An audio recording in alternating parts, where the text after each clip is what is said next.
Hello guys, welcome to Blender tips and tricks episode number 9.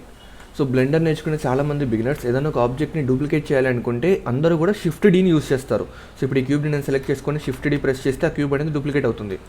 But ఇలా మనం shift D press చేసి ఆబ్జెక్ట్స్ని duplicate చేసినప్పుడు ఆబ్జెక్ట్కి సంబంధించిన జామెట్రీ కానీ దాని యొక్క డేటా కానీ మొత్తం డబల్ అవుతుంది. సో దానివల్ల డబల్ అయిన డేటాని క్యాలిక్యులేట్ చేయడానికి బ్లెండర్కి ఎక్కువ VRAM యూటిలైజ్ చేస్తుంది అండ్ ఆల్సో రెండరింగ్కి కూడా ఎక్కువ టైం పడుతుంది.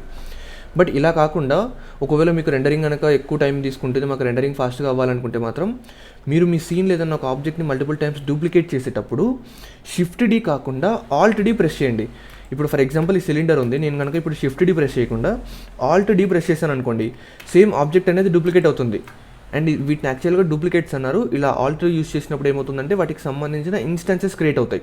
సో ఇక్కడ ఏమవుతుంది అంటే సేమ్ డేటాని అన్ని ఆబ్జెక్ట్స్ కూడా షేర్ చేసుకుంటాయి. సో దానివల్ల మీకు రెండరింగ్కి తక్కువ టైం పడుతుంది అండ్ ఆల్సో ఎక్కువ VRAMని కూడా యూటిలైజ్ చేయదన్నమాట. సో మీరు గుర్తుపెట్టుకోండి, మీ సీన్లో ఒకటే ఆబ్జెక్ట్ని మల్టిపుల్ టైమ్స్ యూస్ చేయాలనుకుంటే మాత్రం డూప్లికేట్ చేయకండి, ఇన్స్టాన్సెస్ క్రియేట్ చేయండి. ఇన్స్టాన్సెస్ క్రియేట్ చేయడానికి మీరు Alt+D ప్రెస్ చేస్తే మీరు దానికి సంబంధించిన ఇన్స్టాన్సెస్ని క్రియేట్ చేయొచ్చు. ఐ హోప్ మీకు ఈ టిప్ నచ్చిందని అనుకుంటున్నాను. ఇలాంటి మరిన్ని టిప్స్ అండ్ ట్రిక్స్ కోసం వీడియోని లైక్ చేయండి అండ్ ఛానల్ని సబ్స్క్రైబ్ చేసుకొని ఫాలో అవుతుండండి.